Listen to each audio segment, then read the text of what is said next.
Welcome, everyone, to the Union Federation podcast, where we discuss both Star Trek and the Orville here on the Fandom Podcast Network. My name is Kevin. I'm going to be your captain, and I'm really excited because we are discussing, this is Union Federation episode 239, and we are discussing the Star Trek Q episodes from this fan collective DVD here. And this is Q2 from Star Trek Voyager 2001. We got a lot of fun going on here next, but I want to let you know that, as I said, look at this. Check it out. I got the Q Fan Collective. And look at that. Oh, I have an extra copy over there I found at the thrift store for $2. I'm so excited. But let's go and move on. This is the Fan Q Collective. More on that later. This is Union Federation podcast, both on the Fandom Podcast Network and the BQN. And if you're watching us live, thank you very much. Please hit that QR code there and show us some love on our website there. So I want to thank everyone, too. If you're watching this live, please feel free to comment and let us know what you think. We like to share your comments and your thoughts, and we always appreciate the feedback that you guys give. But let's introduce our crew on this Union Federation starship, and let's have some fun with that. First of all, with me, as always, is my co-founder of the Fandom Podcast Network, and also want to say thank you so much for filling in last week as the captain. Please welcome Kyle, and I want to let you know that I did a little favor. It was my turn. I cleaned the P corner, so we're good. It's about time. That's all I got to say about that. You know what, too, for those of you that are watching live, this is the final episode of our Q series, and we want to thank everybody who's been with us. And I just want to get it out of the way now. Happy holidays to everybody out there. This is true. And I think it's time to clarify for those that are listening and watching that haven't watched the Orville. The P corner is an in joke if you've watched the Orville. If you have not watched the Orville, watch the Orville. So there you go. Well, we are not done here. Okay, first of all, we need our science officer here, also our Oracle. Please welcome Haley Starter. Hello, hello, hello. Hello, hello. Blessed solstice to everyone, and happy Yule, as I will say. And also, I had to rewrite my draft of my essay, so it'll be in later. That's okay. You're good. That's okay. And Kevin, you have to do the proper introduction for Haley now. She is here to science the shit out of this podcast. This is true. I listened to the podcast last week. I could not be here, and I felt like I got out of there smarter. It was great. And then I forgot some stuff like a few hours later, and I felt like I was just dumb again. So that's pretty. It's true. But we're not done here. We got to bring our special guest ambassador that has been here since day one for these Q episodes. Let's just welcome the master, Gary Akers. What's up, buddy? Hello. I'll round it out by actually saying Merry Christmas to everybody. Very happy to be here. So honored to have been part of the series. And I just want to say that before this week, if somebody had asked me, well, if you could go to anywhere from a Star Trek episode, what would you do? And I would have said, like, Kirk's Enterprise, maybe the Promenade. But now I definitely would go to Q Jr.'s engineering party, because that looks the engineering rave that he had. That looks like something I'd have a very interesting time at. That's funny. That's good stuff there. Well, first of all, before we go any further, I want to thank Kyle again. Thank you so much for taking over the captain's chair last week. I'm sorry. I couldn't make it, but I'm glad to be here for the final episode. Our wonderful first officer, Amy, could not be here tonight. So we are thinking about you. She'll be back for another episode, I'm sure. But want to thank you guys for listening and also for watching. Thank you, everyone that's been commenting as well during the chat. We really, really appreciate it. So, but I hope I just didn't loosen up your screw in the chair too much, because I know how that works. Squeak, yes. What's been happening here on the Union Federation, of course, if you have not already checked it out, we did every 2-part episode of Star Trek Next Generation. We did a limited 10-episode series on the Orville, highlighting all of the crew members and also talking about a lot of the Star Trek alumni in front of and behind the screen there that were guesting on the Orville. We also gave our thoughts on Section 31 and also Star Trek Lower Decks, the final season 5. We said goodbye to that. A little sadness there.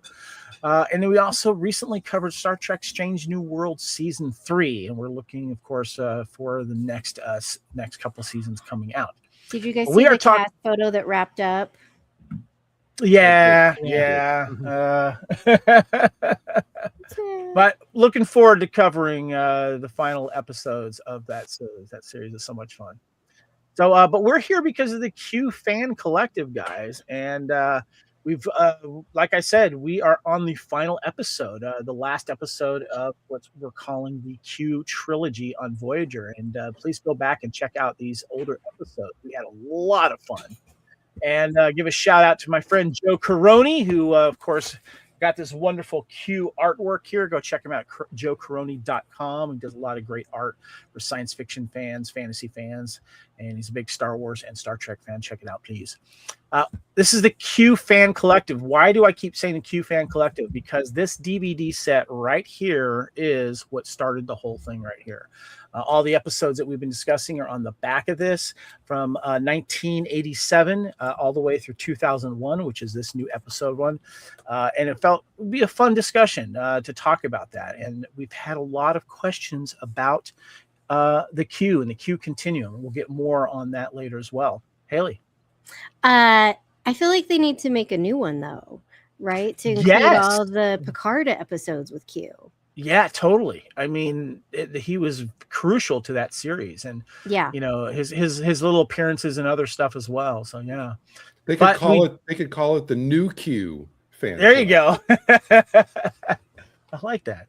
But like we do want to say, though, if you want to get a little head start or you want a little reminder, please check out the first episode where we did Encounter at Farpoint, John de Lancie's Q's first appearance. We gave the history of the Q there, and we've also discussed that a lot more throughout this series. And we also had a lot of fun and called the Q Hotline. But first of all, let's get into the first away mission.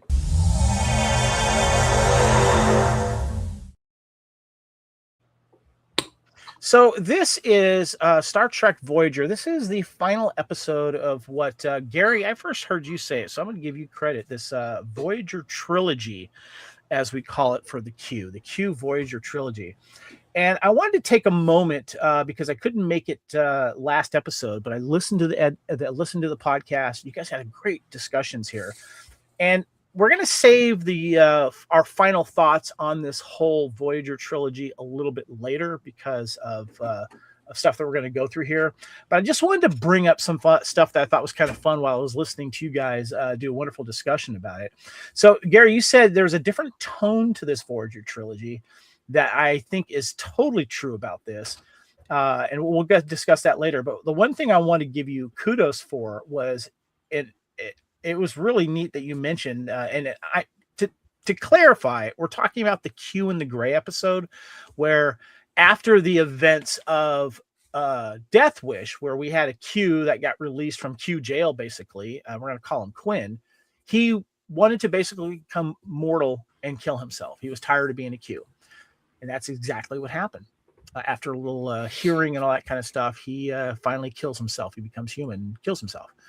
And the effects of that were huge throughout the Q continuum, and that carried over into the Q and the Gray, which was the episode that you guys discussed. And what happened is that this set this kind of, I don't want to say revolution or rebellion among the Q continuum, but basically discord was throughout the Q continuum, and it came down to Q, as in de Lancie, having to make a new Q. He was ordered to do this to kind of bring the whole Q continuum to I guess peace again or together again. It's kind of the impression that I was getting. There's a lot of questions about that.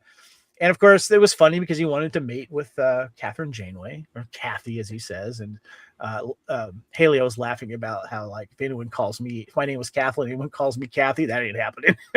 That was funny. Nope. So finally, then we get the old girlfriend Q, wonderfully played by Susie Plaxton, who played Kaylor, of course, in TNG, and Dr. Solar in an episode as well. Worf's mate, who was unfortunately killed off. She was great in this. And so then there was a kind of a Q civil war, thus the Q and the Gray, or the blue and the gray from the Civil War theme here. And finally, Janeway and everyone got them to work together, and had Q's old girlfriend and Q have finger sex, basically, and then had the baby. So that's where we're at right now. And I had some comments that I wanted to bring up. So, Kyle, I'm with you on this. I'd love to see a Q, Harry, and Paris road trip. I think that'd be fun. But I want to ask you guys a question about that scene after I was watching it again. So we know at the end of the episode, Q becomes humbled a little bit. He listens to people. He listens to Janeway. He still, still has his little attitude. But I feel like the first time he really kind of started listening to his predicament was in that scene with Paris and Harry, because it's the stuff that Paris was saying about how you got to have respect. I'm kind of paraphrasing here, but I feel like Paris really got to Q when he was realizing that he needs to kind of do something different. He has to do a different approach here. He obviously makes fun of Neelix, the bar rodent, I think is what he says. But I feel like after that scene and the boys leave, he's thinking about what Paris said. Did you guys catch on to that? Well, Yeah, and I think there's something of, he's a Q, he's this omnipotent being, and he's realizing that he's trying to interact and have a bond, a connection with someone that is not a Q, that is not some other race or species that he's encountered across, his many travels around the universe. And he can't be flippant about it like he normally would be in any interaction that he has with anybody else. Yeah. And so, there is that light bulb moment that we do get with Q periodically throughout the episodes of like, oh, this doesn't work. Yeah. And Gary, I wanted to give you the table here because that kind of goes into what you said about how this was a really good episode because Q interacted with more of the cast. Mm-hmm. And I think this was very crucial. And, the reason why we're going over this is because of what happens in this episode. There's ramifications from that episode through all three of these episodes to what happens with young Q Jr. here. And I thought that the fact that you mentioned that was key to this episode. To Q in the Gray? Yeah, Q in the Gray. Yeah. Absolutely, because one of Voyager's great strengths is the ensemble, and I tend to gravitate in terms of the episodes I like to the ones where the entire ensemble can come together and have a part in the story, like Future's End, stories like that. And here, I think that there was just something. It's great to see Q's interactions with Janeway, but it can't be with just her. And because every one of the regulars in Voyager will bring, those characters will bring something different to the way they interact with Q, which will tell us something about them, and it'll also tell us something about Q. And so it's always worth it when Q's interactions can kind of like widen out, because we learned, because he interacts with Neelix differently than he interacts with Paris and Kim, differently from the way he interacts with Tuvok, different from Chakotay, different from Janeway. But I feel that Neelix even got in his ear a little bit, even though he was insulted by Q. But you mentioning that he interacted more with the cast, I think it was well done by the writers. Well, see, here's the thing: there's a difference in terms of what you saw in what Q took away from those encounters, is that Q obviously knows he's omnipotent and he'll be the first one to tell anybody who will listen. But even he, I think, will realize that being omnipotent and having complete understanding are two different things, especially when humans are concerned. Right. And I think he probably realized that, look, I'm not going to be able to sweet talk or finesse or trick Janeway to get her to do what I want to do. I'm going to have to actually have more understanding than I do right now.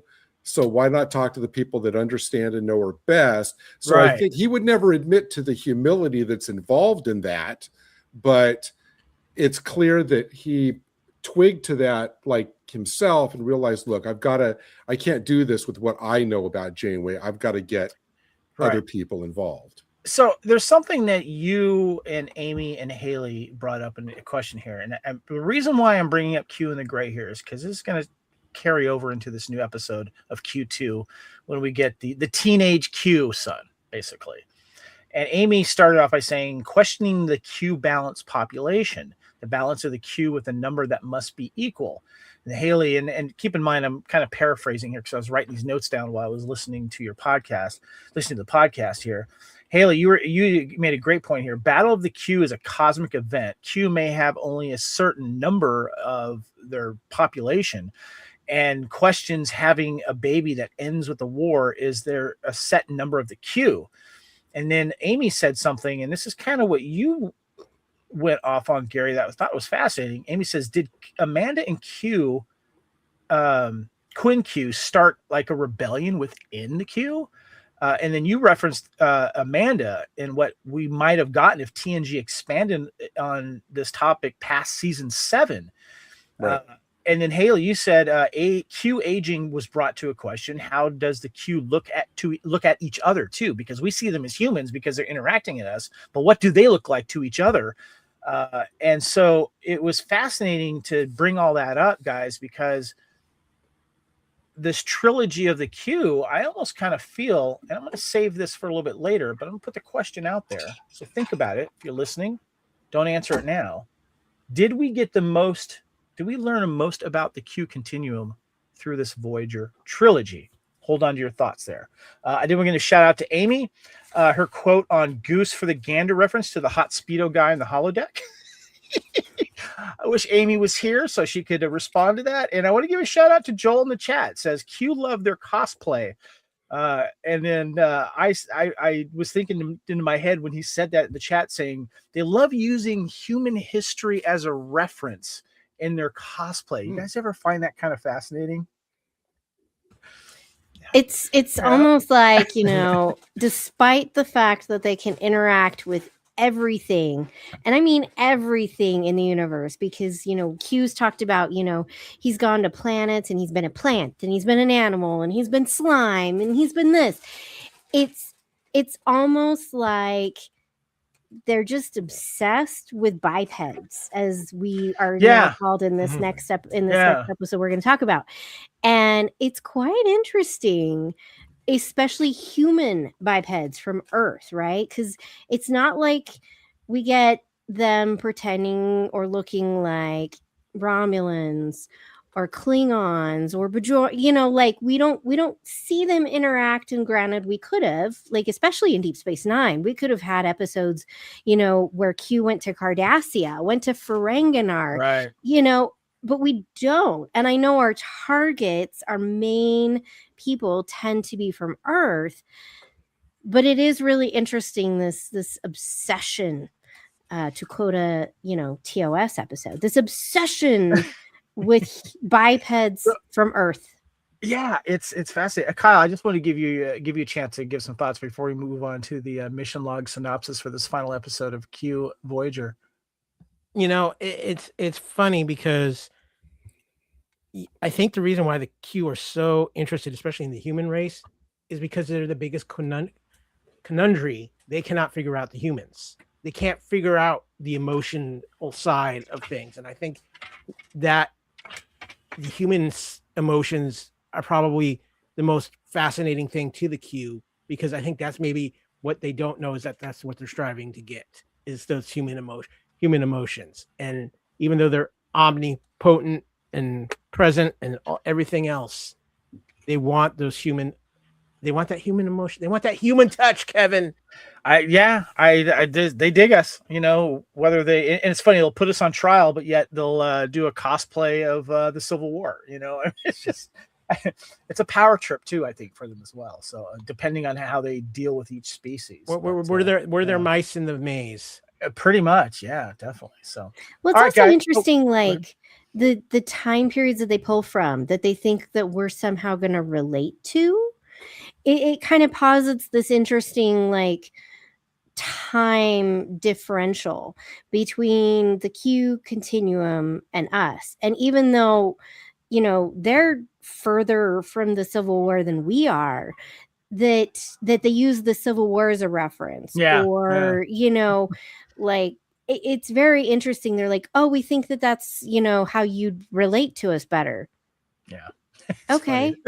It's, I find it fascinating. We'll get into more of that, but this is episode 239 Union Federation, and we are discussing the Star Trek Q episodes, and we're on the final one of this limited podcast series. We're discussing Star Trek Voyager Q2 from 2011, and we are discussing the Admiral's Log episode synopsis.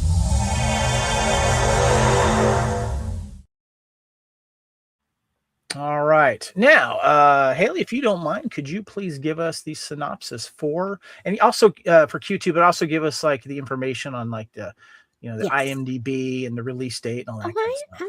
Shh. You're like, I got it, Kevin. Shut it. Don't make me break out, a certain machine that shall not be named. I'm All right. sorry. So we are discussing Voyager season 7. Wow, episode 18 Q2. This originally aired April 11th, 2001. Has an IMDb rating of 7.3 out of 10. Could be a little higher, in my opinion. All right. Q shows up on USS Voyager to introduce Catherine Janeway to her godson, Q Jr., who now has the appearance of a human teenager. Q Jr. is rambunctious and troublesome, causing various incidents across the ship. Q explains to Janeway that the Continuum hoped his son would help stabilize them, but instead started the same type of problems on a much larger scale, such as tearing holes in the fabric of space-time. Janeway asserts that Q Jr. needs to learn there are consequences for his actions. By order of the Continuum, Q strips Q Jr. of his powers and departs. Q Jr. still manages to cause trouble, but after a stern talking to by Janeway, he improves his ways, even becoming friends with Icheb. Q Jr. decides to take Icheb on a tour of the galaxy after stealing the Delta Flyer. They encounter a Chakuzan vessel that fires on them with a neural weapon that knocks Icheb unconscious. When Janeway hears of this, she takes Q Jr. along to locate the Chakuzan ship, hoping to learn how to heal Icheb. When they reach the ship, the Chakuzans demand someone bear punishment for the responsibility of the previous encounter. Janeway attempts to take responsibility as the captain of the ship, but Q Jr. asserts it was his fault. Suddenly, it is revealed that this was all a ploy by Q. The Chakuzan ship never existed, and Icheb is restored to full health. They return to Voyager, where Q stands trial to the Continuum. They decide that while Q Jr. has shown some improvement, he will still be exiled from the Continuum and left as a human forever. Q angrily departs following this decision. He returns later and speaks to Janeway, explaining that he told the Continuum that if they exiled his son, he would leave too.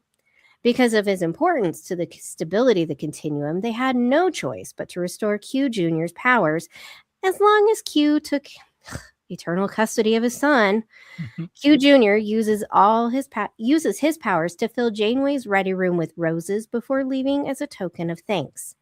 Q also shows his appreciation to Janeway by giving her information to help shave a few years off their return to Earth.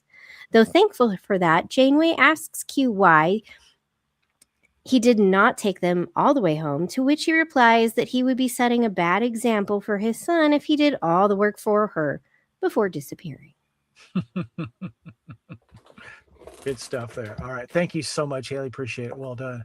All right. We're going to get into the story and such in a little bit, but we're going to tease some other fun here on Q2 from Star Trek Voyager 2001. We're going to get into some Star Trek trivia first.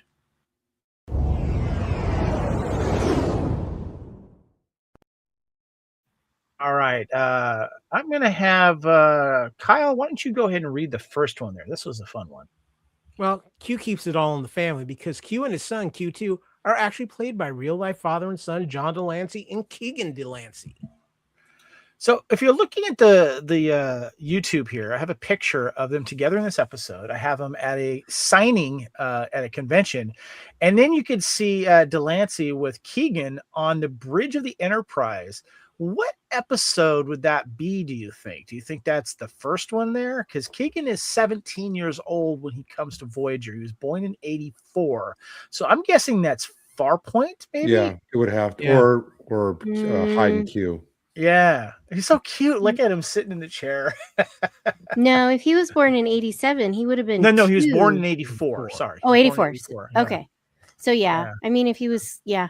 Because Yeah. he's just a couple years younger than me. So Yeah, check out the video, guys. It's really cute. All right. I know you want to get the next one there, Haley. yes. This episode was directed by LeVar Burton, who played Geordi LaForge in Star Trek TNG. And if you didn't know that, I'm sorry. You're just that's just wrong. I love him as a director, and Yes. I think it was a natural move for him, and I love these behind the scenes pictures here. He's Yeah. so wonderful. He's a great human being. Good stuff there. All right, Kyle, why don't you go ahead and hit number 3 there? Keegan de Lancie's mother played the role of balance, harmony, and wisdom in Star Trek The Next Generation episode Loud as a Whisper. Oh, Wow. Some family in there. Look at that. I like okay. that. Okay. And I'll get number 4 here. Number 4 trivia is this is John de Lancie's final appearance as Q in the Rick Berman produced era of Star Trek. His next appearance was in Star Trek Lower Decks Veritas 2020. His next live action appearance was in Star Trek The Stargazer, Star Trek Picard Stargazer in 2022. There you go. He was smoking in that. Like seriously. Now, when That- you that- say, wait, hold on. When you say smoking, you mean like smoking a cigarette or cigar, or do you mean like smoking hot? Like hot. Okay. Very hot. Are you in- saying in you like it? Picard. You like in the gray hair on Oh my Delancey gosh, Theater? Yeah. yes. It's fantastic. See, I wouldn't be able to say that about Jerry Ryan. Yeah. I'd get in trouble. We'll let you slide this week. Just don't ask to see her naked again.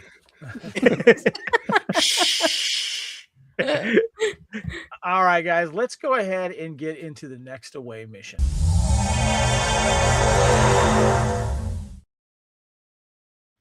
All right, so the first thing we're going to discuss here is in the first mission report is the Q quotes. We like to discuss all the fun stuff that all of our cast members and of course Q himself says, and we have a lot of fun stuff to choose from here on this Voyager episode of Q. Sorry, was it Q? Q2? Yeah, Q2. Sorry. So much Q. I'm going to start with you, Gary. What were some of your favorite quotes from this episode? Well, my first favorite would be, if the continuum told you once, they've told you 1,000 times, don't provoke the Borg. I just think that was it was a funny line, well delivered, and Q Jr. looks kind of suitably humbled as his dad is kind of jumping on him. And the second one that I'm going to select is one that I selected because I think if we take this, what he's saying at face value here, I think that there's some and we don't assume that Q is just being his flamboyant, Q self. There's a lot to kind of consider, and that's when he tells Janeway, talking about the continuum and what's been going on, where he says, I'm the one holding that place together. And that really got me, as I thought, okay, if we assume that's Q not simply just puffing himself up and making him seem more important, I think, well, that's interesting to consider that maybe since the last time we saw him, he and his the female Q were responsible, in effect, for kind of saving the continuum from civil war. And maybe his position in the Q did get elevated because of that. So I think that if you take that line as not just empty boast, but maybe what if Q now is the one that really is kind of holding the place, I just think that's interesting to consider and not write off as just a funny Q self-promotion line. Good stuff. Kyle, you got a line or two from this episode that jumps out at you? Do you think it's easy to live up to my potential? I was supposed to be the savior of the Q continuum. Tell me, how do you save a race that's already omnipotent? I love that when Captain Janeway says to the replicator, "Coffee black," and then it says, "Make it yourself." And then Neelix says, "You can thank Q, son. He thought the computer needed more personality." So I'm just wondering, when Majel Barrett is recording this, the one who is doing the voice of the replicator and the computer, also married to, of course, to the maker of Star Trek. Do you think she had a little fun with that? Make it yourself. Yeah. That was good stuff there. Yeah, good stuff there. Kitchen rat is what he was referred to from Q2. And then, what was it? Bar rodent is what de Lancie's Q called him. Poor Neelix, geez. Wouldn't it have been funny if, like, the last little, punctuation scene at the end is just like random thing, like, Tuvok is, we go back down to, to Neelix's commissary, and Tuvok walks up to the replicator, and orders like vegetables or something as the Vulcans do, and the replicator still says, "Get it yourself." Yes. I would like that. That's good stuff. All right, let's get into the next mission report.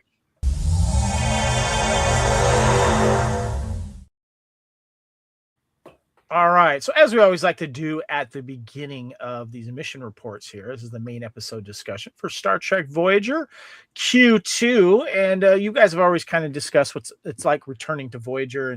But we always like to see if there's any subplots or any other moments in this episode that aren't, directly the main plot of this one. And we'll save our favorite Q moments for another mission report there. But maybe there are some moments in between, some, either Q2 and some of the, the crew members, or some moments between the Q member or crew members themselves. What stood out for you, Kyle? Let's start with you, sir. I think it's part of the Q story, but I think it's kind of a subplot is Q's friendship with Enoch, because I think that was something we really didn't see coming. You mean Icheb? Icheb. I'm sorry, Icheb. Yeah, sorry. Yeah.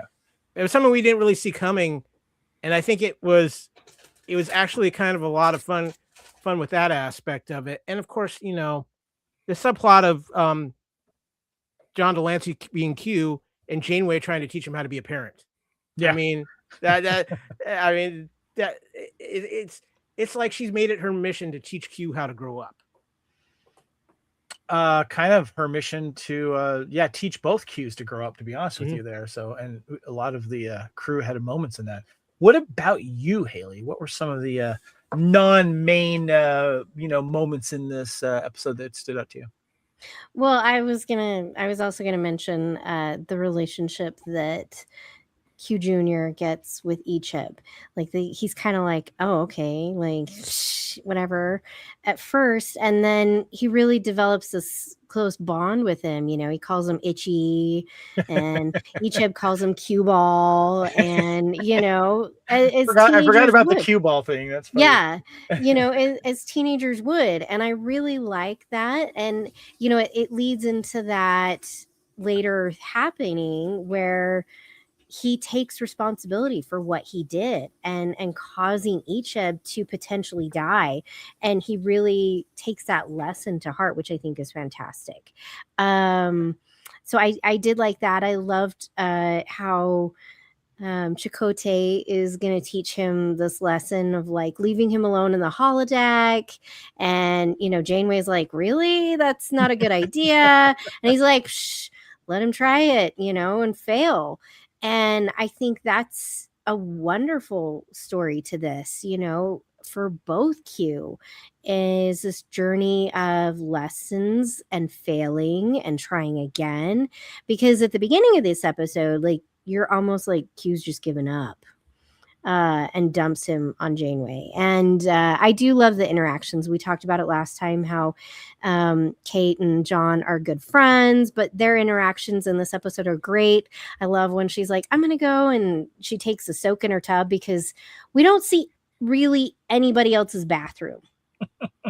We know there's bathrooms on the ship. Like, that's not been a thing that's been eliminated, years in the future of not needing to go to the bathroom. But anyway, she's taking a soak in the tub and Q comes in. I love that. I think it was great. You know, he kisses her foot and being that stern parent.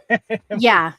The stern parent to him is wonderful. So yeah. Gary, what about you? Kind of coming back to what I really loved the Icheb Q friendship as well. That just it didn't feel forced. It felt very natural. And as Haley said, like that's something that would happen. But I really, again, coming to back to what you and I talked a few minutes ago about, Kevin, the fact that all of the crew is kind of like wrangled in to take on an aspect of helping Q's education. We've got Paris doing the practical stuff of helping them learn how to fly a shuttle. We have Chakotay coming in and helping him for, diplomacy, things like that. We have, Neelix. I love the fact that he's, slopping out like the guy in MASH. He's like slopping out the food there as people come in the line, and that's what he's doing for Neelix, because Neelix is kind of annoyed at him. And I just like the fact that, like, once again, all the crew is, being brought together to help out in different ways. I just think I just like that. You reminded me, and so if I remember correctly, guys, Q2, the kid Q here, spent more time. He volunteered to spend more time to learn on the Voyager crew, right, before he left. Okay. What was that week like? What else is he doing? And is he flying? Is he flying more? But he's not being, dick about it. Is he learning more about stuff? Is he spending more time with Seven, or is it awkward? I mean, what's going on in that week of voluntary? I'm going to show you that I've turned the corner and I'm going to be a good Q learning session on Voyager. Somebody have any comments on that? I'm just kind of curious about that. He had to clean the pee corner. I think it's, he developed those relationships with each of the crew that he interacted with. I mean, we don't see him really interacting with the Doctor. We don't see him interacting with Tuvok, but you can imagine that in some capacity, he took lessons from everybody, because, just like a cadet in Starfleet would, you've got to learn a bit from everyone, and everyone has an area that they are more familiar with, that they feel more comfortable with, have more expertise in. And so I imagine, that he sat and he just wanted to spend more time with them because he valued the relationships that he built. Yeah, that's a good point. I got that feeling that's what he was learning. Gary? This just popped into my mind. And again, I know that, they're pressed for time. I think this episode was like 42 minutes, which felt to me a little bit shorter than even normal. I would have liked to have seen a scene where, because, his whole nature shifted. He was human. I mean, he was Q. Now he's in this whole new experience of being a human, and, dealing with his parent issues and dealing with thinking he might be becoming amoeba, I would have liked to have seen a scene with Tuvok, but not learning science, because, I mean, let's be honest. There's really nothing that Tuvok could teach him about science, but I would have liked to have seen a scene, maybe in like Tuvok's quarters, where Tuvok is teaching him mental discipline. Yes. Like the control that he's need, because he's a teenager, he's freaking out, all these things descending on him at once, maybe sitting there with that really cool like Vulcan candle that Tuvok lights from time to time, and just teaching him like some mental, like how to center himself, and, some kind of like, peace and centeredness and everything, because that would make total sense to me, and a better use for Tuvok, other than just like, well, there's nothing you can teach me about science joke, but that's something that Tuvok actually could teach him. And playing Kata Scott.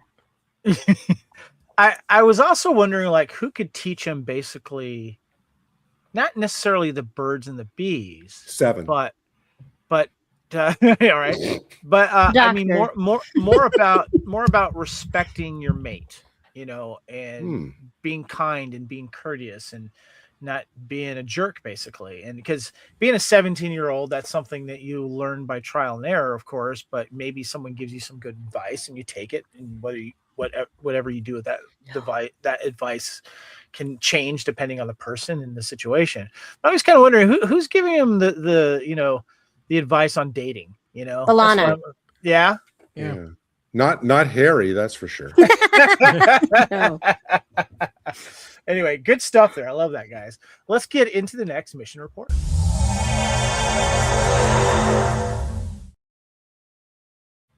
All right, this is mission report number 2 here. Your thoughts on the main Q storyline throughout this episode and its impact on the Star Trek timeline. The exasperated Continuum have permitted Q to deposit his bratty adolescent son, Junior, on Voyager with the hope that Janeway, the boy's godmother, can provide the parenting they lack.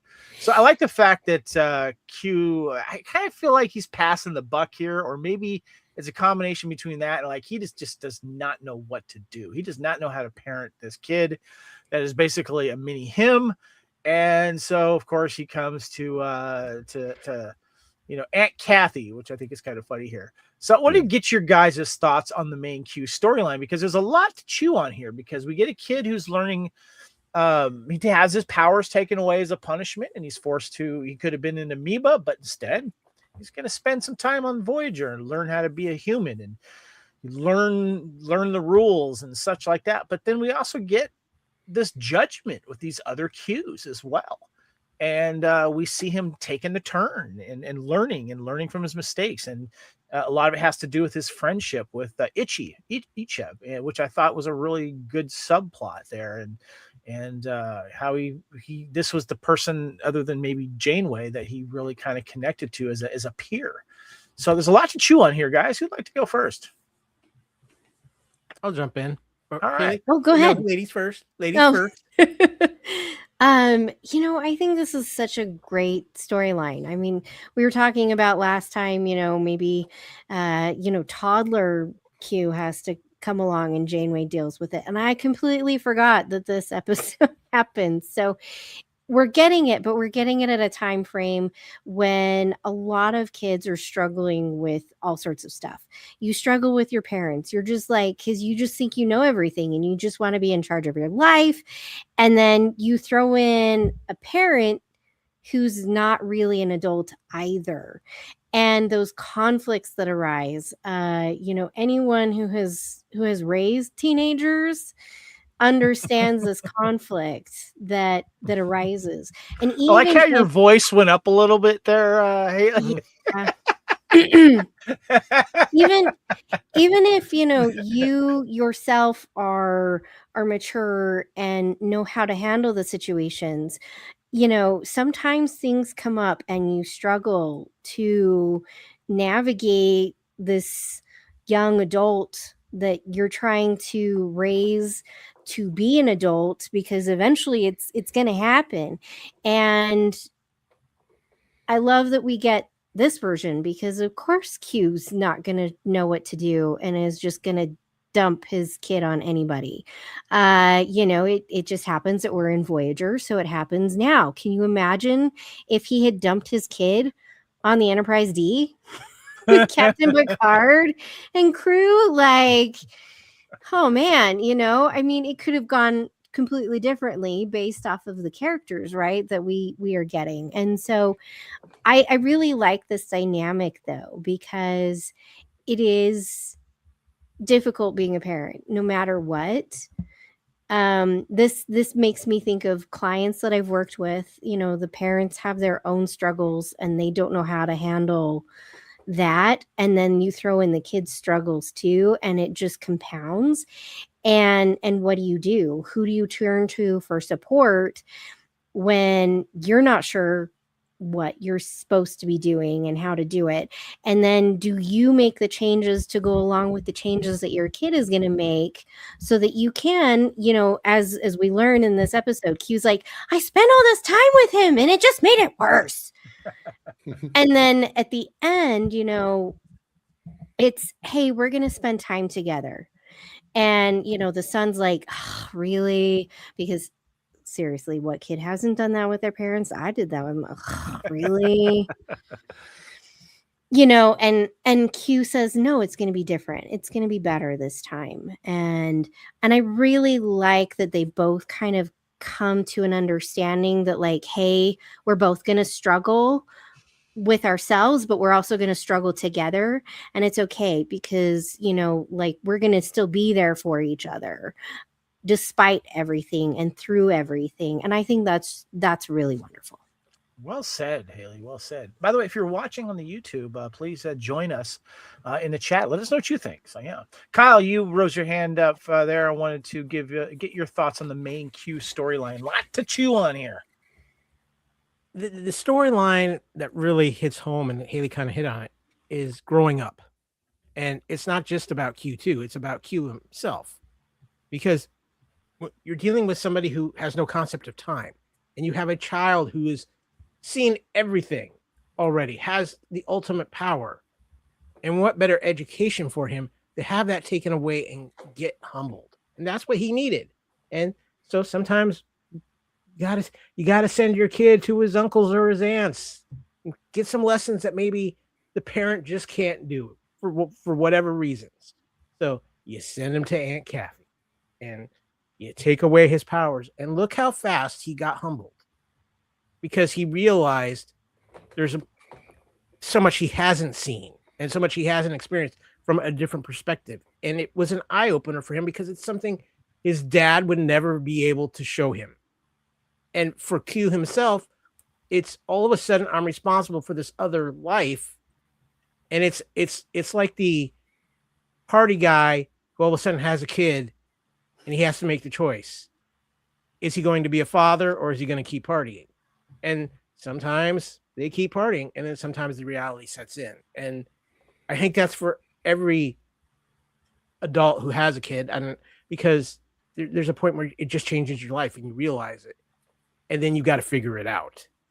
And sometimes that's where you need the help, is figuring it out, because there's no handbook. There's all kinds of books of advice out there, but every situation is different. Each kid is different. And come on. Your kid has the powers of a god.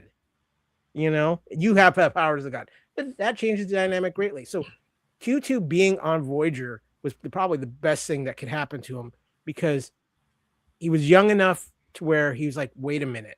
And he sees this world, and he sees people making him earn something. He sees people giving him respect when he gives it back, instead of just what the Q continuum is just whatever. And then he needs it from his dad, and it's Q has to learn that himself. Is like, not only it's not my just responsibility to show him everything. I have to raise him, and I have to be there for him, and that's what Q learns. And it's so interesting to watch how the dynamic plays out between them. And then in the end, when Q plays the trick to test Q2, that's actually some real, kind of in a weird way, but it's some real fathering there, because it makes him accountable for his actions. And that's the sign of Q growing up. And that's Q2 growing up as well, and finally getting something from his father he was looking for the whole time. Good stuff there, Kyle. Well done. You made me think. I like that. Gary. To follow up on one element of what Kyle was talking about, I was thinking, well, considering the fact that after Q Jr. gets his powers back, that one of the first things that Q says is, oh, okay, I'll meet you back on the planet, which is the planet with all the really hot women.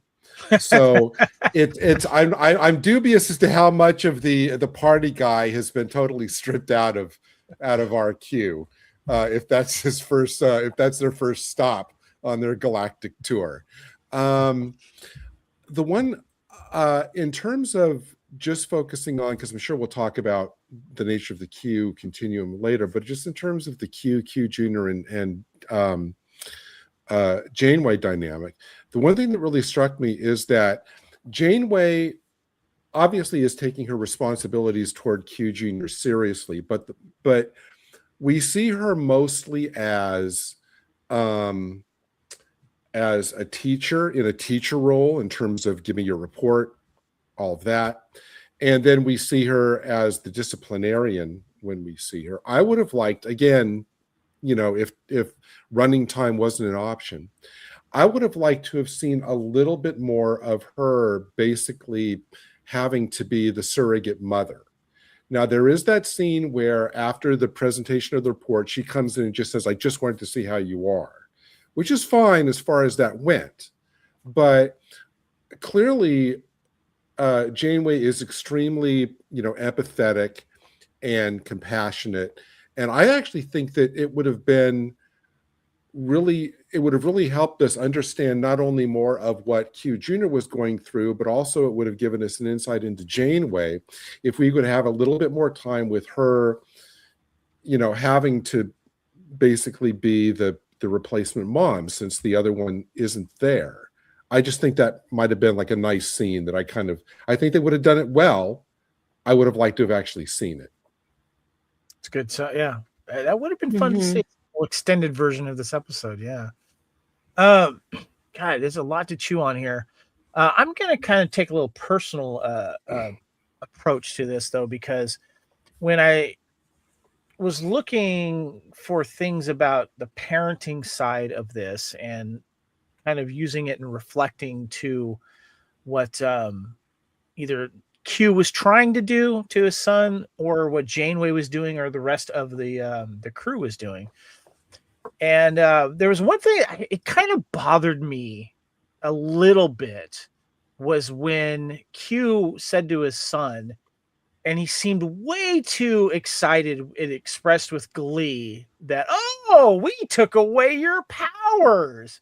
It kind of reminded me of like old Q of just wanting to punish someone or, put the Enterprise crew through something, he really relished in that, and I don't know if that was a good look as a parent, but he could have been more Janeway about it, I guess, but he's still learning as well. Because it's all about how when you're punishing a child or doing something like that, it's all about how you do it nowadays and reflection and careful how you say things and where you don't want to gaslight the situation anymore. And Kyle, something you said earlier, it's like there's no handbook. There's a lot of advice books, and sometimes you just got to kind of just go in and do it. That's some of the advice I've heard. It's like we could tell you all you want on how to parent, but you just got to just be you and do it, and learn from it, and I don't know if you've gone through this, Haley, because you have a daughter. I have a stepdaughter. And I raised my stepdaughter through her teenage years. And I remember sometimes I'd be at work or something like that, and I'd be talking to a customer or whatever. And, they say, we start talking about kids, and they say, oh, do you have a kid? I said, yeah, I got like a 13 or 14-year-old daughter. And you get this certain look like, oh, I'm sorry. not Yeah. only do you have a daughter, but she's a teenager. And you're like, oh, geez, Yep. But the one thing that I got out of it, and when I was remembering while I was watching to tie it into this episode, was how it kind of sometimes it takes a village. In this case, it did. And I remember talking to people and seeing how other people were, parenting their kids, but also just being supportive as well, and not always, I had to be careful because I was the stepfather, but it's been one of the most enjoyable things here. And I'm kind of thinking, like, is Janeway feeling that as kind of being Aunt Kathy, because in a way she's kind of a step parent, if you think about it. And she stepped up to this. And I thought that was really cool. Yeah. And the one thing I always got from my daughter, she never stopped saying, I love you, Daddy. And, we're in the holidays right now, and she lives many states away now, but we talk all the time. And she sent me a text today saying, thank you for being my daddy. And that hit me right here. And it brings up the question is, what happened to Q2? And would it have been kind of fun if Q2 popped in, or maybe even a book or something saying, thank you, Aunt Kathy. Thank you. just thought that would have been kind of cool. So, you know. Yeah. Well, yeah, Gary. Just a quick follow-up to what you were saying. I agree with you about the fact that it's like, why is Q so playing it so gleeful? Yeah. And I'm wondering if it would have been a better way to do it for him to say to his son, look, I know what it's like to have your powers taken away. I've been there. I've been there. Exactly. So I've been there, and I'm sorry. And then snap and go away. You know, that could have been a moment where we would have thought, okay, Q has the potential to be a good parent. It's like he's almost there if he would just kind of just get there. And I think it would obviously been a nice callback to the TNG episode. Oh, I know. He snaps, brings Riker back. Riker, what was it like not having powers after you had them? You know? Kyle. I think. Sorry, Kyle. Go ahead, hold Kyle. his hand up there. Go, Kyle. I was just going to say, I think too, at that point in the episode, though, Q hadn't evolved enough yet to be that way. I think that was, he was kind of seeing it as a joke on his son. And Kevin, I think in a way, Q2 did that when he said, I will see you soon, Aunt Kathy. Yeah. I think to, Gary's ahead, point, the him not doing it that way though, because if you think about it, they just got back, they're arguing. Q Jr. is like, you turned me into an amoeba. I was slime. Like, they're having a fight. In that instance, they're both, if they were human, flooded. And if Q had turned around and said, hey, I get it, I totally understand, I went through the same thing, Q Jr.'s not going to hear it. Yeah. He's not going to hear it. He's going to dismiss it. He's going to think that dad's not being honest, but he's not going to hear it. It's not going to register, and it's just going to make him more upset.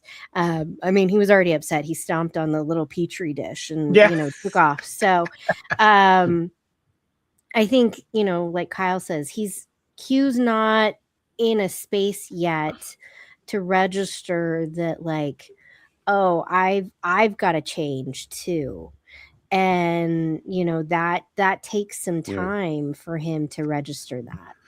The one thing I wanted to bring up too, before we move on to our favorite Q moments too, that I thought was interesting, and I think it might have been Kyle and I were talking before you guys got on. I think it might have been you, Gary. But what really makes it interesting about the relationship between Janeway and Q is that Janeway kind of is not as quite as provoked like Picard is. Or Picard, he lets it get to him, and I think Q likes that. And then they chat back and forth and they have fun with that. But there's something about Janeway that Q, and of course it's probably ties to the personal relationship. They're friends. The actors are friends as well. They've known each other.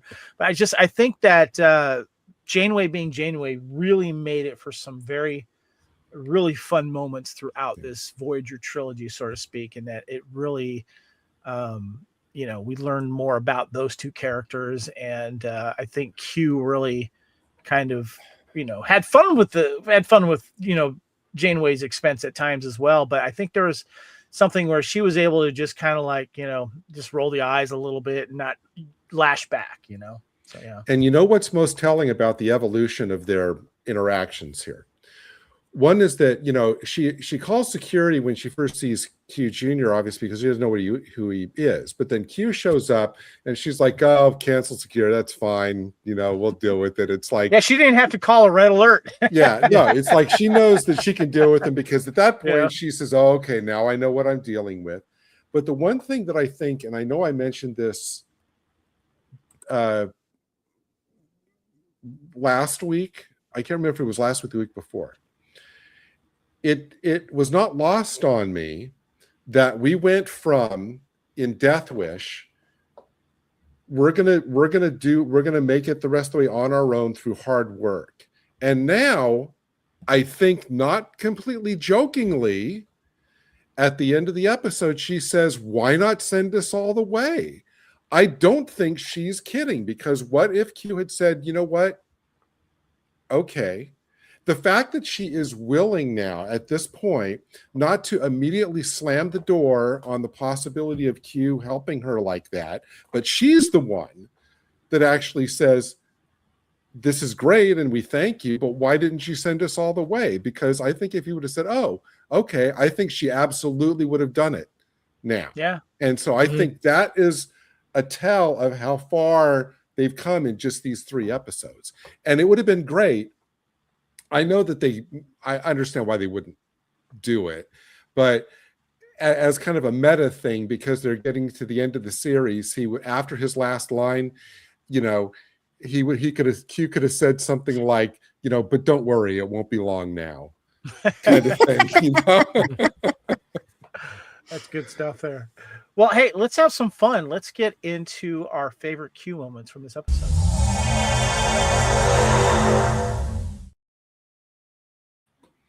All right, so this is where we like to have a little fun. Now we've had many Q moments in this, because we have both the Q2 and we got, of course, Q himself. And Q2, of course, is a 17-year-old. Well, the actor was 17. Keegan was. But I think he was definitely playing his age, especially in this scene here with 7 of 9 turning her naked. But I wanted to know what your guys' favorite Q scene or Q character moment that stands out best in this episode. And Kyle, I'm going to start with you, sir. It's Q in the bathtub with Janeway. It's hilarious. The shock look on Janeway's face, and it's just typical Q. It's just no respect for human boundaries. Good stuff. I like that. Haley, what about you?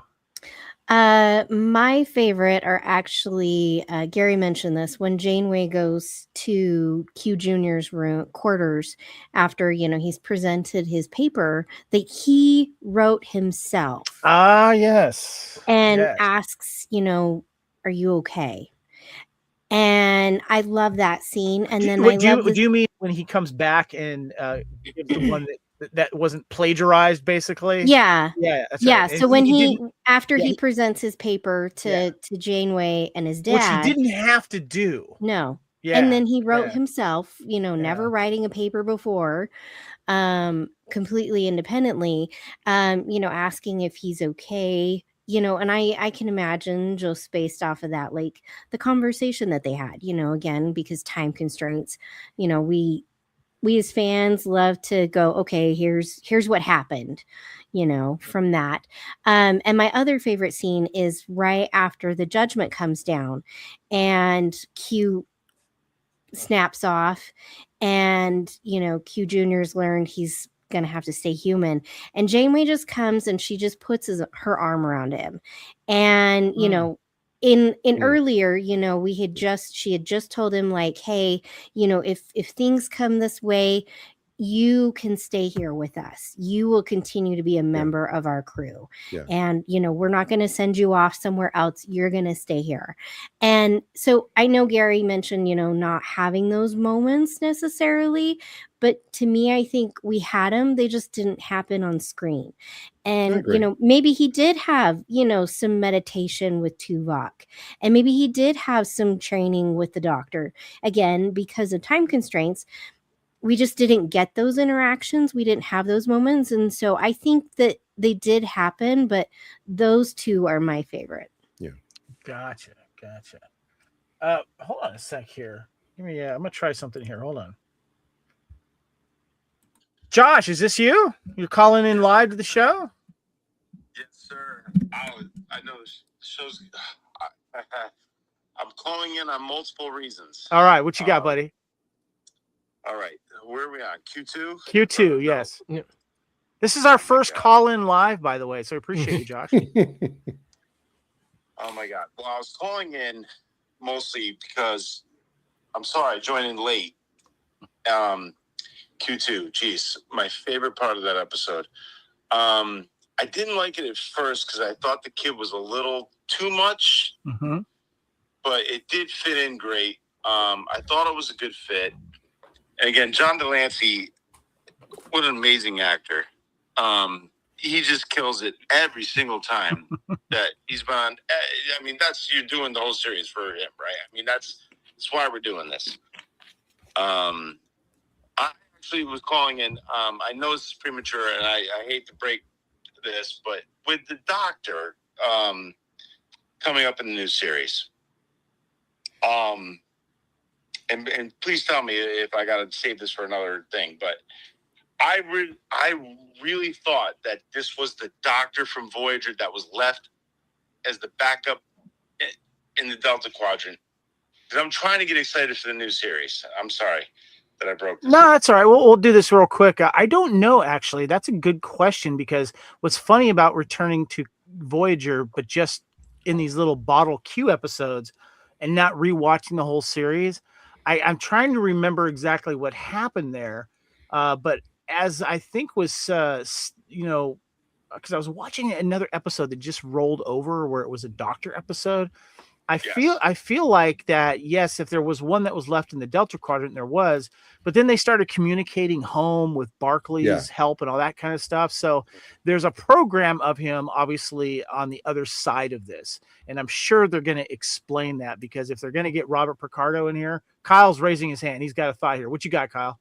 Well, I have looked it up. The Doctor appearing in Star Trek Starfleet Academy is the original emergency medical hologram from Star Trek Voyager, played by Robert Picardo, confirming he has all his original memories and quirks. It will not be the backup version seen in Voyager's Living Witness episode. There you go. All right. Well, hey, Josh, before you go, I just want to get your thoughts real quickly on this Q trilogy here on Voyager. There was a lot of stuff that came out about learning about the continuum. Quick thoughts, buddy. Yes. Oh, geez. Say that again. I'm sorry. Your thoughts on this Q trilogy on Voyager. There was a lot of stuff. We had the Q that wanted to kill himself with the Death Wish. Then Q had to mate with Susie Plaxton's character because the Q continuum was in disarray because someone Q wanted to kill themselves, and they had to procreate. And then, of course, this final episode here, they procreate. Absolutely. Well, so Death Wish I thought was the best. That was definitely one of my favorites. I'm sorry I missed the Deep Space Nine, because I would love to have talked about that too. Death Wish I just thought was great. It made sense. And again, just funny how they're all Q. Everyone's Q. I mean, even in Stranger Worlds, we're finding there's Q somehow in there, but it's not Q. Is it Q? Yeah, it's Q, I guess. I don't know. We're going to find that out. Yeah. Well, I think Death Wish is probably one of the ones that created one of the really good discussions here on our thing. So, but hey, Josh, we're going to get on to the next segment here, but thank you so much for calling in, brother. Thank you, Ben. All right. Talk to you later. That was cool. Josh is one of the viewers, and he always, awesome. He doesn't always get a chance to comment, but thank you, Josh. That was awesome. And he's been following us. So thank you. Thanks, Josh. Joshua Pemberton. Yes. Good dude. Okay. So where was I here? We were talking about favorite Q moments. Kyle, I think you were chatting on something there. What was it? Do you remember? Well, I talked about the scene with Janeway and Q in the bath. Right. Haley was talking about the scene with the sun. I think Gary was up next, actually. Oh, Gary, go ahead, sir. Well, I'm going to be a good boy and not say the first 7 scene. It's fine. You can bring it up. No, it's not going to offend me. It's all good. He did say, I'm just going to be the guy. He says, can I see you naked again? I mean, come on. Come on. I love that just because she just keeps working. Like, yes. Yeah. So I think since I can't say that, I'm going to go ahead and say the rave scene. Okay. It's definitely a good one. That is a good one. Yeah. But I really did like the scene that Haley called out, which is where Janeway says, you can stay with us. That was a great scene. I really like that too. Yeah. But the rave. Yeah, this might have been a subplot, but I want to say the scene that I really liked with Q2 is the kind of command advice that Chakotay was giving him about this, this scenario with all of these different aliens, and that they have to come to this thing. And I thought the advice that Chakotay gave was really good, even though Q2 was like, I know all these races and stuff, but I felt like that was a moment that Q2 learn from if it wasn't then right then, you know. And I just thought that was a cool moment between Chakotay and Q2 there, and doing that. But you guys mentioned the best ones there. But I liked too when Q2 was like realizing like, hey, I'm, you know, I'll take my punishment, and he was offering punishments too of what he do because of how he felt what happened with Icheb and stuff. So I thought it was a very smart move with the writers to bring Icheb into this to give him a peer, and those were some wonderful moments as well. So okay. Now normally, guys, the next mission report we have. The number 4 is where we have the open discussion, or I'll bring something to the table, but I'm going to table that after we give, because we got a lot to still get into, but I want to get your guys' Star Trek MVP vote here of the episode cast or guest star MVP. Who stood out for you? And Kyle, you want to go first? There you go. It's Keegan de Lancie. He was phenomenal in this episode. He played cocky. He played respectful. He played the upset kid. He covered the whole wide range of emotions, and he was fun. Yeah, he may have been a little snarky at first, but that's the point. And I think really for a young actor like that to play that kind of character arc through this episode is pretty good acting. And I think he was very good in this episode. I think Mr. de Lancie would agree with you. Good stuff there. Gary, what about you? Who's your MVP? Well, I'm going to be a good boy and not say 7. It's a running joke now, ladies and gentlemen. But actually, but it's 7. What? Yeah. But it's 7. Well, don't tempt me. Wait. No, wait. I'm gonna solve all this right now. For every episode of Voyager that 7's in, it's always 7. Just like for every episode of Strange New Worlds, it's always Captain Shiny Pants. That's true. I would say because of the breadth of what what she plays in this, I will say Janeway, because she has her normal exasperation with Q, but then she almost has like instant empathy when she's told about Q Jr.'s problems. She has frustration that his instinct is to cheat. But then when he makes a sincere attempt, she's compassionate.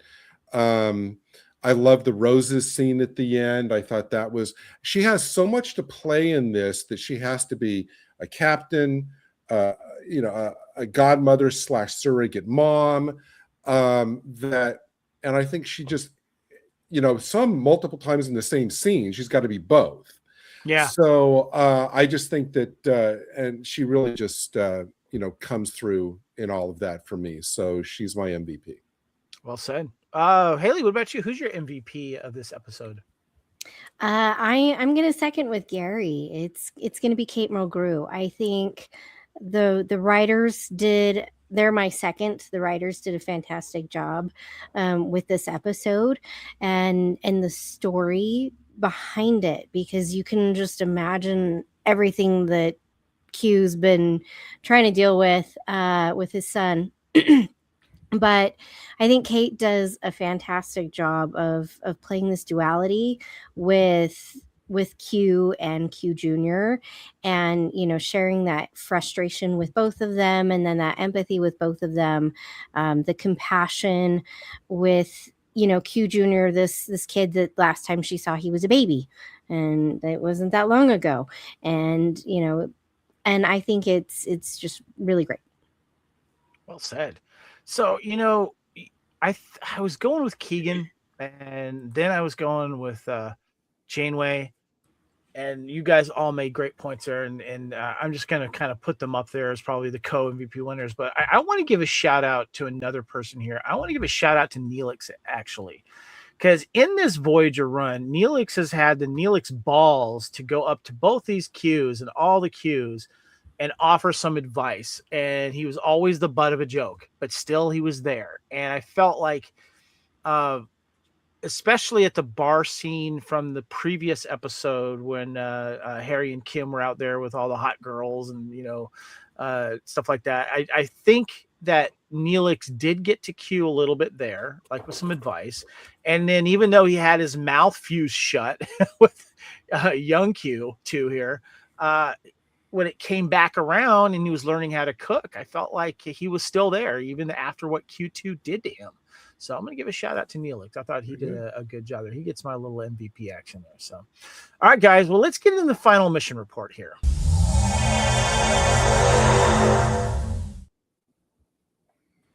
So this is our mission report number 4, general discussion. But Kyle, before we get into what I'm going to bring to the table here, and I've teased about this Voyager trilogy, you said you had a hot take, and I had one too, but I want to give you the table here. What's your hot take, sir? Well, it's a small hot take, but I think it's very poignant, especially after revisiting these episodes, which I hadn't seen in a very long time. The Q-Janeway relationship is more fun than the Picard-Q relationship. The Picard-Q relationship is based off on a lot of antagonism. The Q-Janeway relationship, and it's because of, I'm sure, the chemistry between the two actors and because of just Q treats Janeway differently. But it's so much more fun. It's more entertaining.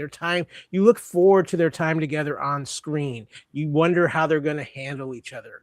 Where with Picard and Q, it develops and it changes, but it's still, there's always that antagonistic side of it.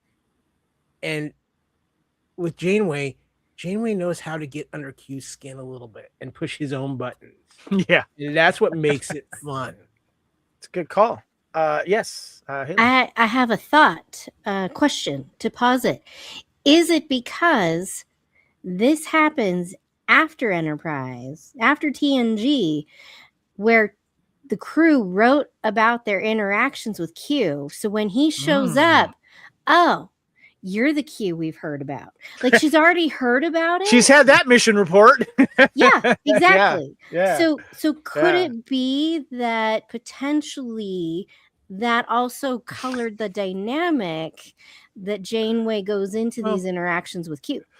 But look how Cisco reacted to Q, and he had those reports too. And let's be honest, you can read all you want about Q until you've experienced Q.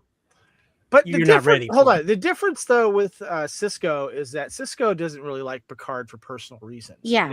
So, but I feel there's a, after what you said, Haley, there's a comedic moment here where I feel like all the captains are just hanging out at the captain's holiday or at some annual party, and they're like, they've already been briefed on Q. There hasn't been an appearance in a while, but they're like talking to each other, and maybe Picard's there or whatever.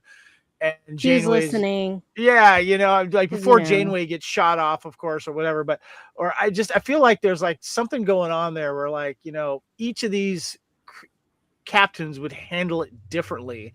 Mm-hmm. Janeway just seems to have the patience that Picard does not. So that's a good hot take. My quick hot take, real quick, is that I think next to my favorite Star Trek theme music is that Jerry Goldsmith Next Generation opening theme. Voyager is right there at number 2. Yeah. I have to listen and watch that intro, and it just gets me. And it's such a wonderful piece of music. I love it. Absolutely love it. So, all right. Well, guys, I want to ask you, so I've teased this earlier here, and you kind of inspired this, Gary, when you referred to this as the Voyager Q trilogy. So I want to bring to the table here, guys, that I feel like when it comes to, in the great discussion you guys had in the last episode for the Q and the Gray, carrying over here to Q2, the final episode of this so-called Q Voyager trilogy, I felt like we've learned more about the continuum in this trilogy. And I know I've heard from people that's, that it's a little corny at times, and that, it's comedic purpose, and that doesn't always go well with a lot of Star Trek fans. I don't mind them. Sometimes it's funny, it's corny, but when it comes down to it, each of these episodes had a lot of discussion points when you put the comedy parts aside. And you guys did a great job last week. So I want to ask you, did we learn more about the Q continuum And I know there's a lot of questions you guys brought up about the cosmic event, Haley, and it seems like they have to have a balance to their population, and there's still some questions out there. But until we got more into Picard and everything, I felt like they did a good job flushing out some of this stuff. Yeah. Gary, let's start with you. Well, I think that it is additionally enlightening that the fact that we covered that the time between our watching each of the Q episodes was really like a week, right? It wasn't like years of episodes between the times we encountered Q, so everything was fresh in our mind. So I think that if you just look at the TNG episodes, the DS9 is kind of an anomaly, which didn't really teach us anything about Q or the Continuum or anything, so I'm going to put that aside. But with the TNG episodes, there maybe have been, I would say, 2 or 3 mentions or focus on the Continuum in general, mostly in the Amanda episode, because it was about her nature as a Q, but all the other times it was just some random offhand mention by Q, because the focus was on Q and his trickster effects on the Enterprise crew. That was the focus.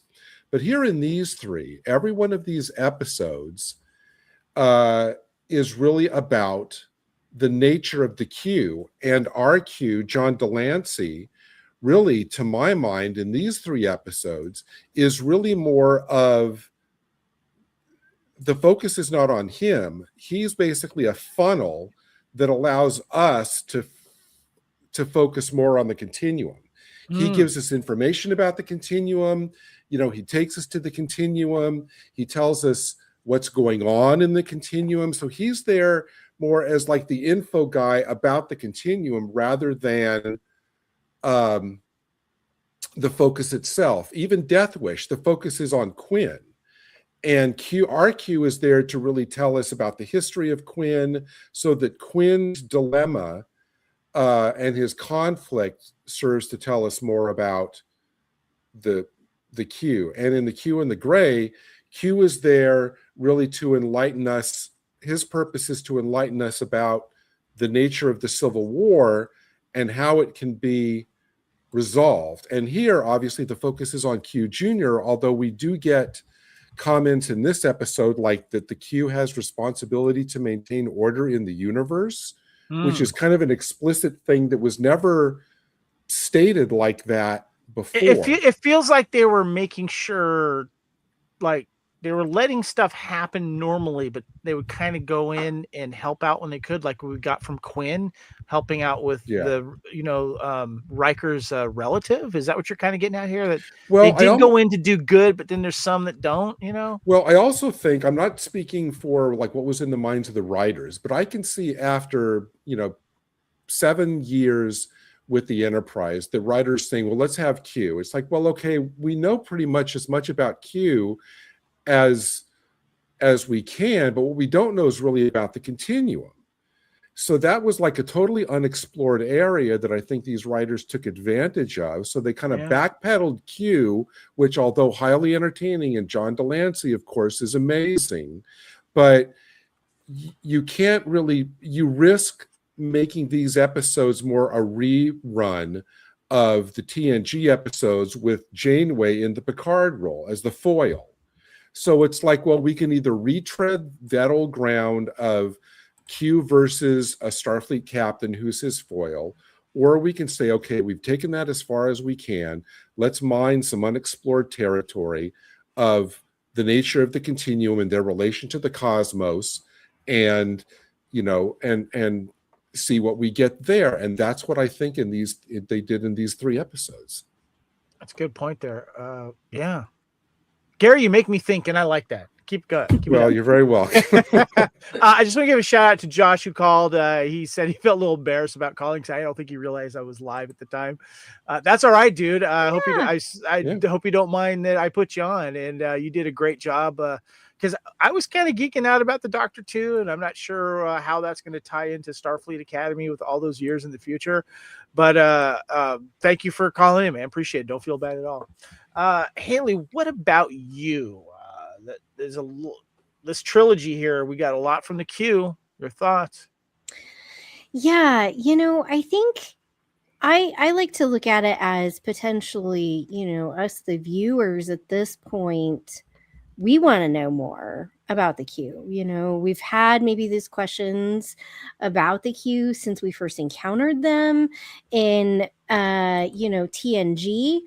So I think it was kind of something maybe the writers were like, oh, hey, this is something fans want.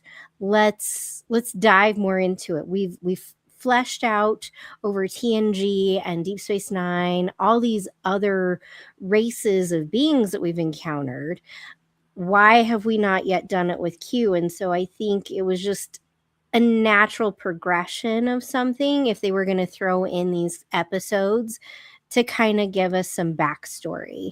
And so that's what I chalk it up as, which is really great. I think it's nice to have, some of these answers of like, okay, I mean, it always leads to more questions, but it's nice that we get a little more understanding about the Q continuum from these episodes.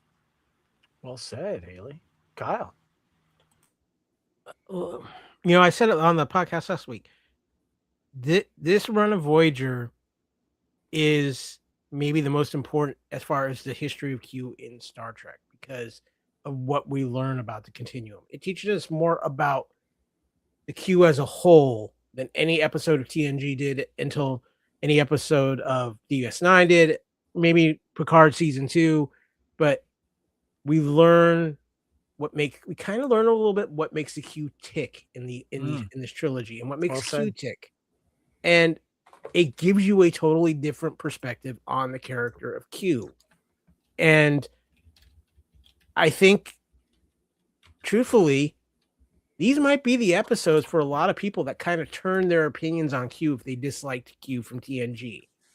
And I think these are the kind of episodes where you can kind of relate a little bit more to the character, and just because of the funness of the Janeway Q interactions, I really think this is the kind of episodes where people who were like, "Oh, I'm not sure about Q with TNG," but then they see the Voyager episodes and go, "Oh, okay, now I get it."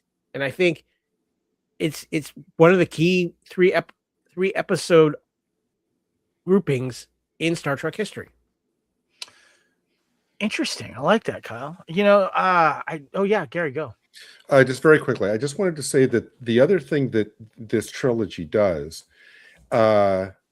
is it allows us to see the effects of how much Q's years-long interaction with Picard affected him. His opinions toward humanity. The fact that he would allow Janeway, this human, to decide such a monumentally impactful thing as whether Quinn could kill himself. Or that he goes when the entire existence of the Q is under threat. He goes to Janeway for an unorthodox but method way of helping, but he does go to her for help. So I think that would pre-Farpoint Q have done this? No, because he thought that humans were less than nothing. Yeah. So I think in a way you could say that who Q is here is a direct result of his interaction with Picard, but also because we get so much information of the continuum in these 3 episodes, it allows us to see that as powerful as they are, as omnipotent as they are, the continuum has massive blind spots in terms of how they're running things, how they're dealing with things. And the stories we got kind of allowed us to see, well, omnipotence only goes too far. That doesn't mean that you're, you may be all powerful, but that's not the same as being all wise. And, which is a very Star Trek point of view. So I think we also see that through this focus on the continuum. Good point there.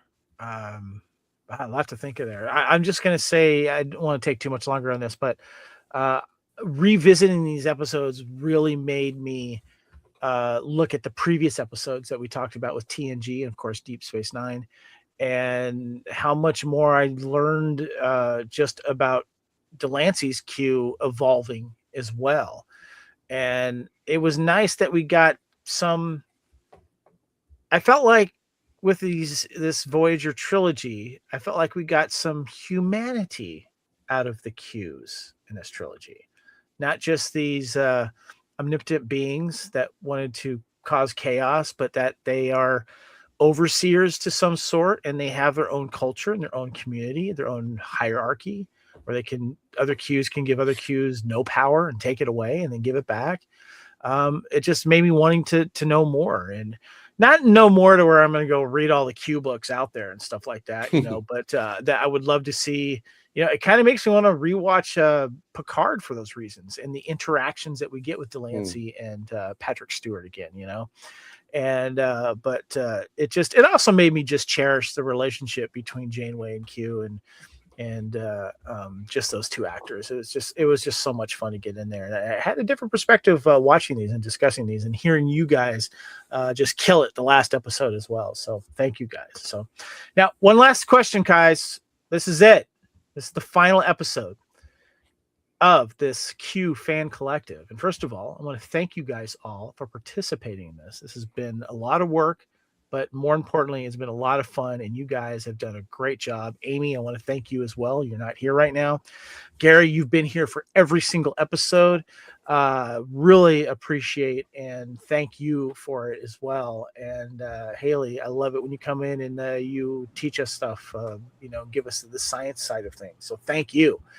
But I got to ask you guys, we had a lot of fun. We had a big ride here, guys. We have done 12 episodes of these Qs. Which one's your favorite?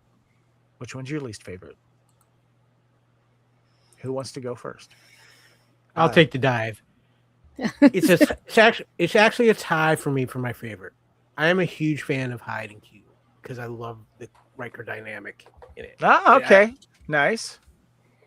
But I'm going to tell you what, too. After rewatching the Voyager trilogy, Death Wish is very high on that run, too. And if I'm going to be honest, as far as my least favorite Q episode, it's the DS9 episode. I think we can all agree on that. Can we just say that right now? Yeah. The Deep Space Nine episode was... I remember us recording that. We're like, yeah. The only great part about that one is you hit me. Picard never hit me. I'm not Picard. All right, Haley, which one's your favorite? We know which one's your least favorite now, obviously, but which one's your favorite? Yeah, it's hard in watching all of these. I mean, I'm probably always going to go back to TNG as far as my favorites go, just because that is my general love, and I really like all of them. I can't pick just one, but in rewatching these, you have to pick one. You have to pick. Yes, no, you have to do. Nope. You have to pick one. Nope. You have to pick one. That's the game. Just take the cop out. One. The answer is. Come on, Haley, just I'll give bring me out one. the paper. The people that are listening and watching, they want to know too. What's your favorite? Think of it as a desert island. You are forced to watch this episode for the rest of your life. It's got to be this one. Well, it's going to be a tie because we've just rewatched. I'll let you have the tie. Yeah, do a tie. So Q2 actually. I forgot how much that episode is just very enjoyable. Nice. Lots of fun. And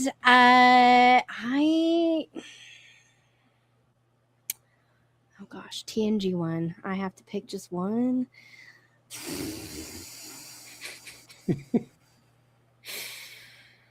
I'm going to go with Tapestry. There you go. Good choice. Good choice. All right. Gary, which one's your favorite episode? I know since you're the one with 7 in it. No, I'm Hmm. I love it. It's a thing. I'm going to go with a tie. Tapestry and Death Wish. Ooh, good one there.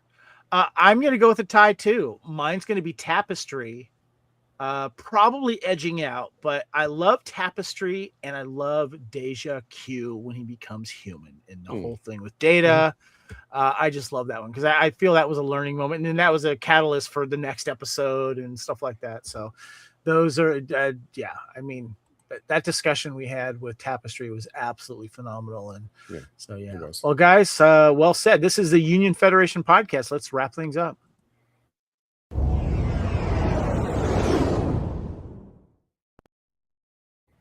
All right, we are finalizing our last episode here of Star Trek Q Fan Collective discussing Voyager.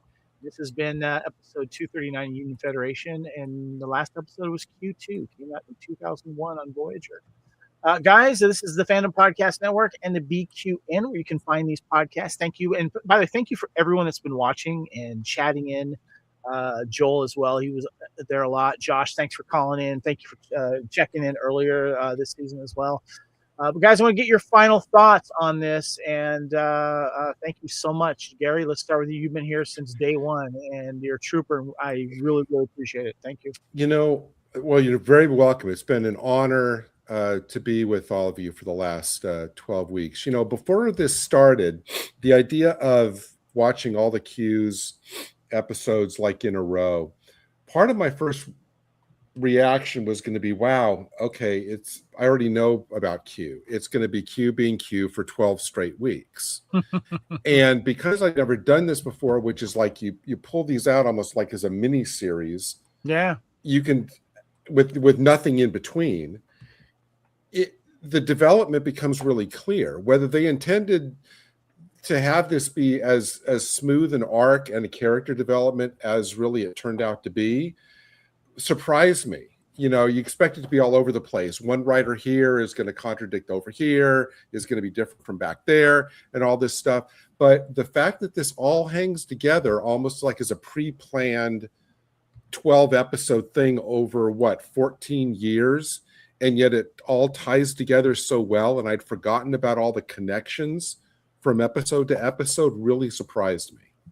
It's a good call. Yeah. That's one of the reasons why we like to I remember we were getting similar feelings when we went to TNG and we just did the 2-part episodes, and it was nice to kind of dive into those things, but you would see the characters evolve and the stories throughout those 2-part episodes. Kyle, give me by the way, real quick, Gary, where can we find you? I wanted to give you you can find me on X at Gary _retro. You can find me on Facebook at Gary Akers, and normally you can find me on the Fandom Podcast Network on Thursdays for Type 40, Saturdays in Spacebook, but we were on a kind of short holiday hiatus. Yeah. But we will definitely be back in the new year. Awesome. Great. All right. Kyle, give me your final thoughts on this whole Star Trek Q thing. You can't have this era of Star Trek without Q. He's ingrained as much as the regular crew is. I mean, if you were going to take a character and say, this is somebody else who's actually part of especially the TNG crew, it's Q. It's John de Lancie. He sets a tone in a way in the first episode. He might have been that he was the tone setter. Yeah. And it made us realize this was not the same Trek we were going to watch. And he brought so much energy and he brought so much excitement most of the time when he would come on, and he made himself as an important part of Trek history as any other character. And that's saying something when you consider it's only a 12 episodes and then you add in Picard season 2. But no Q. I don't know if TNG does what it does without Q. I don't know if it succeeds. And it started in Q for TNG, so that's a great way to put it. Yeah. But it's been so fun to do it with everybody and revisit it. It's been a while since I'd watched some of these episodes, so it was fun to go back. But we're gonna do other fun stuff around here too, and we're gonna get footage of Kevin P. cleaning the P corner. I need to see this. In fact, but You know what, guys? As I said before, happy holidays. And as far as finding me, you can find me, of course, all over the Fandom Podcast Network. We got some fun stuff before the year's out. We've got some fun stuff planned for the next year as well. And you know what? You can find me on Twitter at AKyleW. The same works for Blue Sky, AKyleW. You can find me on Instagram and Threads at AKyleFan. Awesome. Haley, your final thoughts on all of these Q episodes. Thank you for helping us out with this. It's been awesome. Yeah, it has been a lot of fun, and it's fun to kind of just sit and watch just the Q episodes. It is, isn't it? You don't have to do all this other homework. You just go in. Well, it's fun because, if you take a look at it as, let's say you're reading a book series and the character growth and development happens throughout the book series that you're reading, even if each book is independent from one another. And so it's nice because it's kind of the same thing. We're getting this character development with Q by just watching the episodes where he is involved. And so I really, really did enjoy that. I will posit that I don't think we should be done, because I think we should throw in the episodes from Picard. Yeah, that's just saying. I know we were focusing on I feel like you would just have to watch the whole first season or two of Picard, but there's a lot to dive in there, Well, there is. I like it. But I know we're focusing on, this specific fan collective collection that came out, but there is so much more that's added to the Q story. Even more to the Q continuum that we get with, the continuum is dying. And so I think the story's not ended. So I feel like we're leaving on a cliffhanger. Even if it's going to be like a few months from now, we're doing a best of both worlds kind of thing. And like in a few months, we're going to jump back in and round out the story. So that's what I posit to all y'all here, and listeners, chime in if you agree with me on that or not. It's totally fine if you don't, but I do think to round out that story, I think we need to continue going forward. But it's been really fun. It's been a joy to podcast with you, Gary, and you have your insights. Thank you. You as well. Kevin's right. I just sit back and I try to absorb all of the stuff that you put out, and I have to go away and think about it because it's just so insightful. So I appreciate that from you. Well, thank you. Yeah, no, I have truly enjoyed this. So I hope that you come back on and join us for more of here. Of course. Because I would love it. So, but listeners, you can find me. I'm on Instagram and Blue Sky. I'm at Trekkie01D. And as always, I'm very quietly watching in the corner in our podcast group. Please don't make me bust out the paper cutter. Yeah. Okay, there's a reason why Haley's nicknamed Helena, and if you don't watch Orphan Black, you should go do that right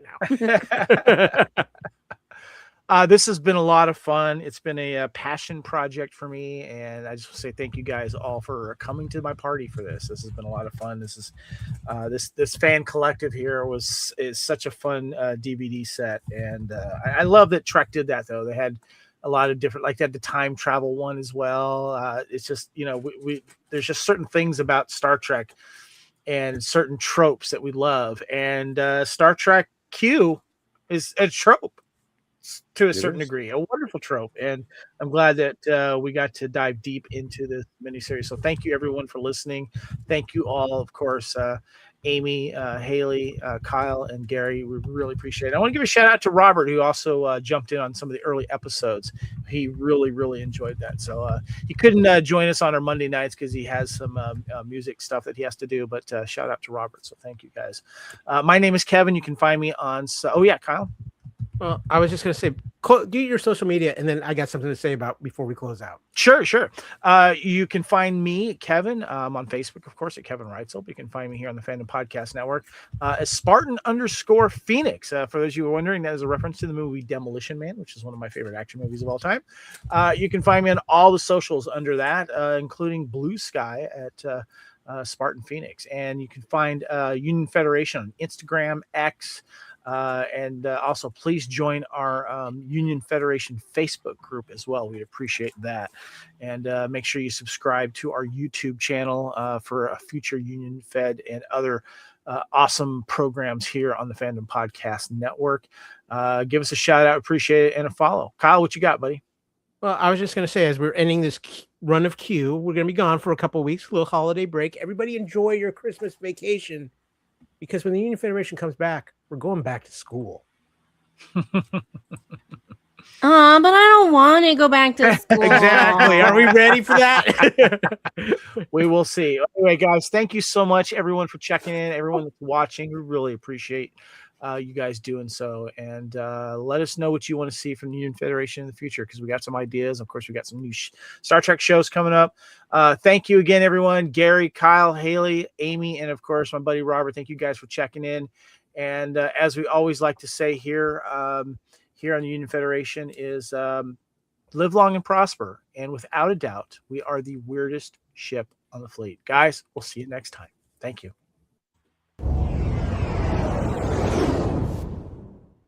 Chloe.